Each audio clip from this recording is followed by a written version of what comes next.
Hello friend, आप देख रहे हो सलोन टाइम विद फिरोज। और आज मैं आपको दिखाने वाला हूँ और बताने वाला हूँ कि रिमूविंग, स्ट्रेटनिंग, स्मूथनिंग से हेयर कब और क्यों और कैसे जलते हैं, और अगर जल जाए तो हम कौन सा ट्रीटमेंट कराएं जिससे हमारे बाल पहले जैसे नॉर्मल हो जाए। तो यही सब कुछ मैं आपको अपने इस वीडियो में दिखाने वाला हूँ और बताने वाला हूँ। आपको वीडियो बिना स्किप करे देखना है। आपने कुछ भी मिस कर दिया तो आपका वीडियो दोबारा देखना पड़ेगा, क्योंकि इसमें मैं जो बोलने वाला हूँ, जो दिखाने वाला हूँ, जो देखना और सुनना बहुत ज़्यादा ज़रूरी है। तो चलिए शुरू करते हैं। बाकी छोटी छोटी बातें मैं आपको साथ साथ दिखाता रहूँगा और बताता रहूँगा। तो चलिए शुरू करते हैं। तो फ्रेंड, ये ले ली है मैंने कुछ ओरिजिनल कटे हुए हेयर। इन बालों के ऊपर मैं ये एक्सपेरिमेंट करके दिखाने वाला हूँ आपको। इन बालों की आप कंडीशन देख सकते हो। इन बालों में आपको एक हाईलाइट्स का पैच भी दिखाई दे रहा होगा, जो कि बहुत जल्दी जलने वाला है। स्ट्रेटनिंग स्मूथनिंग के प्रोसेस में सबसे पहले हाईलाइट्स वाले हेयर जलते हैं, और आप देख सकते हो कि इन बालों में नीचे काफ़ी कम हेयर है और ऊपर काफ़ी अच्छे हेयर है। ऐसी कंडीशन में स्मूथनिंग रिमूवनिंग करना काफ़ी भारी पड़ जाता है, क्योंकि ऊपर के हेयर काफ़ी अच्छे थिक है और नीचे के हेयर बहुत ज़्यादा पतले हैं। और थिक बालों पे स्ट्रेटनिंग क्रीम थोड़ा लेट काम करती है और थिन बालों पे थोड़ा जल्दी काम कर देती है, इसलिए नीचे के हेयर जल्दी जल जाते हैं।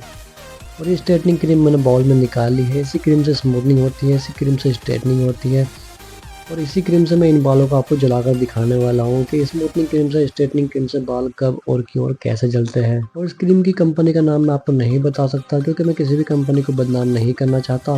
किसी भी कंपनी की स्ट्रेटनिंग क्रीम से हेयर जल सकते हैं अगर आप उसको सही से इस्तेमाल नहीं करोगे तो। और स्ट्रेटनिंग क्रीम का सही से इस्तेमाल कैसे होता है ये भी आपको पता चल जाएगा इस वीडियो में। तो चलो मैं आपको बता देता हूँ कि जब भी आपको लगे कि ऊपर के बाल काफ़ी अच्छे हेल्दी है और नीचे के बाल काफ़ी ज़्यादा ड्राई, डैमेज और पतले हैं, तो आप सबसे पहले ऊपर के बालों में क्रीम लगाओगे, नीचे के बाल छोड़ दोगे जहाँ से आपको लग रहा है कि ये बाल ड्राई डैमेज है। और 15-20 मिनट के बाद आप बालों को चेक करोगे, जहाँ पर आपने क्रीम लगाई थी उनको हल्का सा खींच के देखना है। जब आपको लगे कि बाल रबर की तरह खींच रहा है, तो आप बाकी बचे हुए नीचे के बालों में भी क्रीम लगा सकते हो। और क्रीम लगाने की स्पीड आपको थोड़ी ज़्यादा रखनी होगी, क्योंकि जिन बालों में एक बार क्रीम लग गई उनका टाइमिंग उसी टाइम से स्टार्ट हो जाता है। और ये लगा दी है मैंने सारे बालों में अच्छे से स्ट्रेटनिंग क्रीम। अब मैं इसको छोड़ूंगा पूरे 30 मिनट। 30 मिनट के बाद चेक करके आपको दिखाऊंगा। वैसे तो 15 मिनट के बाद मुझे चेक करना चाहिए, पर मुझे इन बालों को जलाना है, इसलिए मैं इनको 30 मिनट के बाद ही चेक करूंगा। तो फ्रेंड, ये मैं आ गया हूँ पूरे 30 मिनट के बाद इन बालों की कंडीशन चेक करने के लिए कि ये बाल जले या नहीं जले। और नहीं जले हो गए तो मैं इनको 30 मिनट और छोड़ूंगा अच्छे से जलाने के लिए। और ये स्ट्रेटनिंग स्मूथनिंग की क्रीम लगाने के बाद बालों को कैसे चेक करते हैं ये भी आप देख सकते हो। क्रीम लगाने के बाद बालों को कब वॉश करना होता है ये भी आप देख लो। सारे बालों में से एक बाल को निकालना है और उसको खींचना है रबड़ की तरह। अगर वो खींच रहा है और खींचने के बाद वापस से स्प्रिंग की तरह बन रहा है, तो समझ लो आपका वॉश का टाइम हो गया है। ये मैं आपको पास से दिखा देता हूँ। सारे बालों में से मैंने एक बाल को लिया और उसको खींचा, और रबड़ की तरह वो खींच रहा है और खींचने के बाद स्प्रिंग की तरह बन रहा है, तो समझ लो आपका बाउंस ब्रेक हो चुका है, आप वॉश कर सकते हो। और अगर बाल रबड़ की तरह खींच रहा है और ढीला छोड़ने पे स्प्रिंग नहीं बन रहा, तो समझ लो आप थोड़ा सा टाइम और लगेगा इसको वॉश करने में। फिर आप 10 से 15 मिनट छोड़ दो, और 10 से 15 मिनट छोड़ने के बाद आप इसको चेक करो। चेक करने के बाद आपको लगे कि हाँ स्प्रिंग बन रहा है लूज होने पर, तो फिर आप उसको वॉश कर सकते हो। अभी मैं आपको ये दिखा देता हूँ कि मैंने इन बालों में से एक बाल को लिया, उसको खींचा और रबड़ की तरह ये खींच रहा है, और वापस छोड़ने पर हल्का सा ये स्प्रिंग की तरह बनेगा, आप देख सकते हो। क्योंकि इन बालों का बाउंस ब्रेक हो चुका है, ये बिल्कुल वॉश के लिए तैयार है। अगर मैं इससे 10 से 15 मिनट और छोड़ूंगा तो ये बाल जल जाएंगे। जलने का मतलब ये नहीं होता कि बाल टूट के नीचे गिर जाएंगे। जलने का मतलब ये होता है कि बाल आपके बिल्कुल बर्न हो जाएंगे, देखने में आपको शाइनिंग नहीं दिखाई देगी, बाल आपको ड्राई डैमेज से फील होंगे, बाल आपस में चिपकेंगे। अब मैं इन बालों को आधा घंटा और छोड़ूंगा, क्योंकि मुझे इन बालों को आपको जलाकर दिखाना है। फिर ये आधा घंटे के बाद मैं फिर से आ गया हूँ, यानी कि इस क्रीम को बालों में लगे हुए हो गया है पूरा 1 घंटा। और 1 घंटे में इन बालों की हालत हो चुकी है बिल्कुल ख़राब। कुछ बाल ऐसे होते हैं जिनमें 1 घंटा क्रीम लगाने के बाद भी उन बालों में कोई फ़र्क नहीं पड़ता, क्योंकि सब बालों की क्वालिटी और क्वांटिटी अलग अलग होती है, इसलिए सब बालों में टाइमिंग भी अलग अलग हो जाती है वॉश करने की।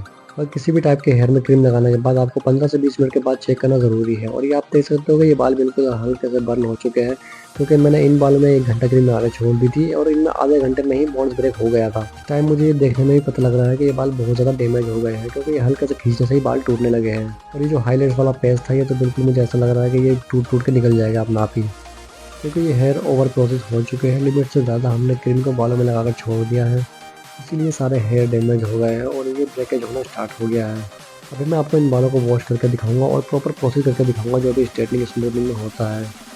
आपने बहुत सारे वीडियोस में देखा होगा कि बाल खींचने से टूट कर निकल जाते हैं। इन बालों का हाल भी कुछ वैसा ही हो चुका है। अगर मैं इन बालों को ज़्यादा खींचूंगा तो ये टूट के निकल जाएगा, क्योंकि इन बालों में अभी भी क्रीम लगी हुई है और वो क्रीम अभी तक बालों में काम कर रही है। और ऐसा तभी होता है जब ओवर प्रोसेस केमिकल हो जाता है, यानी कि अगर हमने स्ट्रेटनिंग क्रीम को ज़्यादा देर तक लगा छोड़ दिया तब भी ऐसा हो जाता है, और ज़्यादा देर तक बालों में ब्लीच लगा के छोड़ दी तब भी ऐसा हो जाता है। बाल बीच बीच से टूटने लगते हैं अगर ओवर प्रोसेस हो जाए तो। तो ये चीज़ आपको हमेशा ध्यान रखनी है। अगर आप कर रहे हो या करवा रहे हो तो आप बीच बीच में चेक करते रहो। ये सब कुछ मैं आपको बिल्कुल लाइव दिखा रहा हूँ, आपके सामने ही मैंने कैसे क्रीम लगाई है इन बालों में और कितनी देर लगा के छोड़ी, सब कुछ मैंने आपको तो इस वीडियो में दिखाया है। और ये आप देख सकते हो कि बाल कैसे टूट रहे हैं बीच बीच से, क्योंकि ये ओवर प्रोसेस हो चुका है। अब मैं इसको वॉश करूँगा, वॉश करने के बाद दिखाऊंगा कि इन बालों की क्या कंडीशन है और उसके बाद में क्या करना है इन बालों में, ये भी मैं आपको आगे दिखाऊंगा।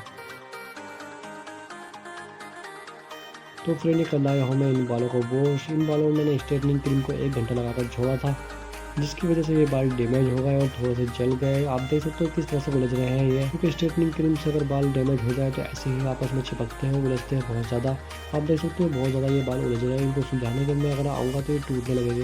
इसीलिए मैं इन बालों में कॉम्ब करने से पहले हाथों से सुलझाऊंगा ताकि ज़्यादा बाल ये टूटे ना, क्योंकि 1 घंटा ये क्रीम लगाने से बाल बहुत ज़्यादा वीक हो चुके हैं। अगर मैं इनको ज़्यादा खींचूंगा तो ये टूट जाएंगे। तो चलिए इन बालों को सुखा लेते हैं और सुखाने के बाद आगे का ट्रीटमेंट स्टार्ट करते हैं।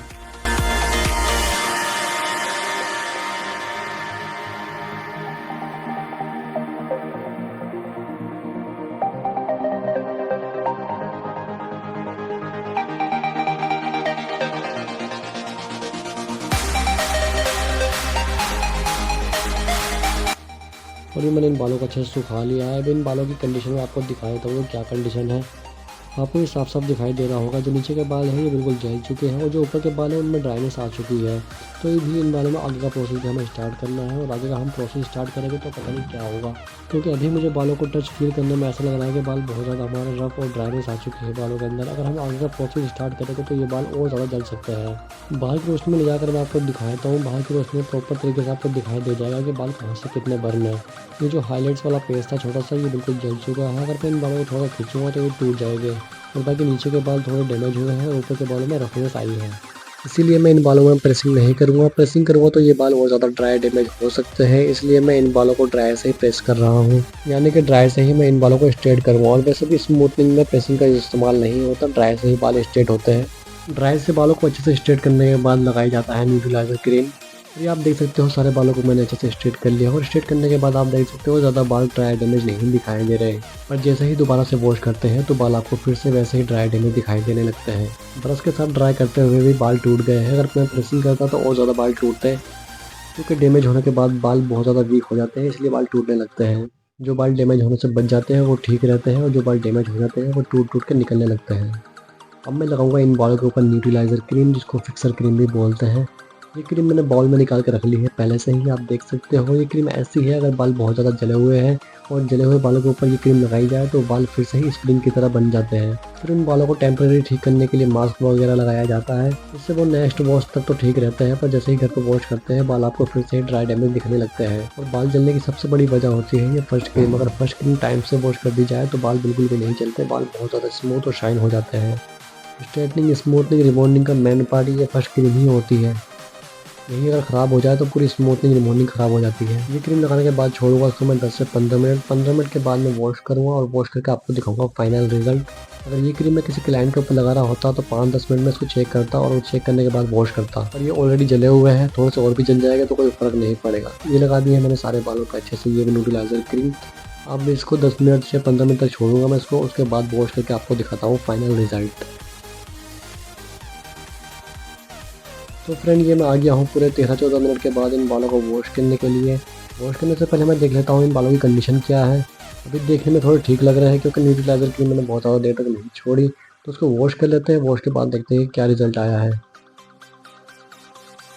तो फ्रेंड, ये हो चुका है फाइनली वॉश। फॉर वॉश करते टाइम भी बाल थोड़े बहुत टूटे हैं, और टूटने के बाद आप देख सकते हो बाल थोड़े से कम दिखाई दे रहे होंगे आपको। ये पैच पहले कितना मोटा लिया था मैंने, और अभी ये बहुत ज़्यादा हल्का हो चुका है, क्योंकि इनमें से कम 30% बाल टूट चुके हैं। तो इन बालों को अच्छे से सुखा लेते हैं, और सुखाने के बाद दिखाता हूँ कि क्या रिजल्ट आया है इन बालों में। ये वीडियो बनाने का मकसद मेरा एक ही है कि आप लोगों को पता चल जाए कि बाल कब और क्यों और कैसे चलते हैं, क्योंकि मेरे पास बहुत सारे कमेंट आए हुए हैं पिछली वीडियो के ऊपर कि सर हमारे बाल स्मूथनिंग, रिमॉन्डिंग से बाल जल चुके हैं, अब हम क्या करें, कैसे करें। अगर ये वीडियो आपने सही से देख ली तो आप अगली बार जब कराओगे तो आपके बाल ड्राई डैमेज होने से बच जाएंगे, क्योंकि आपको पता होगा कि बाल कब, क्यों और कैसे जलते हैं। मैंने इन बालों पे 1 घंटा क्रीम लगाकर छोड़ी थी, जबकि आधे घंटे में ही पॉन्ड्स ब्रेक हो चुका था। वॉश करने के लिए ये बाल बिल्कुल तैयार थे। आप देख सकते हो किस तरह से ये बाल उलझ रहे हैं। जब भी बाल ऐसे ड्राई डैमेज हो जाते हैं स्ट्रेटनिंग, रिमॉन्डिंग से, तो वो आपस में ऐसे ही चिपकते हैं, उलझते हैं। अब मैं आपको बताऊंगा कभी आपके साथ ऐसा हो जाए तो आपको क्या करना होगा, कौन सा ट्रीटमेंट कराना होगा कि आपके बाल पहले जैसे नॉर्मल हो जाए। उससे पहले मैं आपको बाहर की रोशनी में ले जाकर दिखा देता हूँ कि इन बालों की क्या कंडीशन है। बाहर की रोशनी में आपको रिजल्ट दिखाई दे रहा होगा कि बालों की क्या कंडीशन है। इन बालों में मैंने स्मूथनिंग की है और स्मूथनिंग का बिल्कुल भी असर नहीं दिखाई दे रहा। जैसे बाल स्ट्रेट और स्मूथ दिखाई देते हैं स्ट्रेटनिंग के बाद, वैसा इसमें बिल्कुल भी लुक नहीं आ रहा। वजह सिर्फ एक ही है, क्योंकि इन बालों में ओवर प्रोसेस केमिकल हो चुका था। हमने फर्स्ट क्रीम को कुछ ज़्यादा देर तक लगा के छोड़ दिया, जिसकी वजह से बाल ये बर्न हो चुके हैं। अब ऐसी कंडीशन में हमें क्या करना चाहिए जिससे हमारे बाल पहले जैसे ठीक हो जाए। अब ये अपने आप तो ठीक होने वाले हैं नहीं। अपने आप ठीक हो गए तो कम से कम 6-7 महीने आराम से लग जाएंगे इनको अपने आप ठीक होने में। इसके लिए आपको किसी अच्छी कंपनी का शैम्पू और मास्क यूज़ करना होगा और रेगुलरली आपको हेयर स्पा लेना पड़ेगा, तब जाके आपके ये 4 से 5 महीने में ठीक हो पाएंगे। और अगर आप इन बालों को इंस्टेंट हैंड टू हैंड ठीक करवाना चाहते हो तो इन बालों में ट्रीटमेंट कराना पड़ेगा आपको। अब ऐसे बालों में कौन कौन से ट्रीटमेंट होते हैं ये भी मैं आपको बता देता हूँ। इन बालों को ठीक करने के लिए आप केराटिन करवा सकते हो, बोटॉक्स करवा सकते हो। केराटिन या बोटॉक्स से ये हैंड टू हैंड 80 से 90% तक ठीक हो जाएंगे। अब इन बालों के ऊपर करने वाला हूँ मैं बोटॉक्स, और बोटॉक्स करके मैं आपको दिखाने वाला हूँ कि कितने परसेंट ये बाल ठीक हो जाएगा बोटॉक्स करने से। बोटॉक्स कैसे करना है, कितनी देर बालों में क्रीम लगा के छोड़नी है और कितने परसेंट ये ठीक हो सकते हैं, वो आप मेरे नेक्स्ट पार्ट में देख लेना। वीडियो ज़्यादा लंबी होने की वजह से मैंने इस वीडियो के 2 पार्ट बना दी है, तो आप नेक्स्ट पार्ट का वेट करो, बहुत जल्दी मैं नेक्स्ट पार्ट डालने वाला हूँ। देखने के लिए चैनल को सब्सक्राइब करके बेल आइकन दबा देना ताकि मेरी वीडियो आए तो आपको पता चल जाए।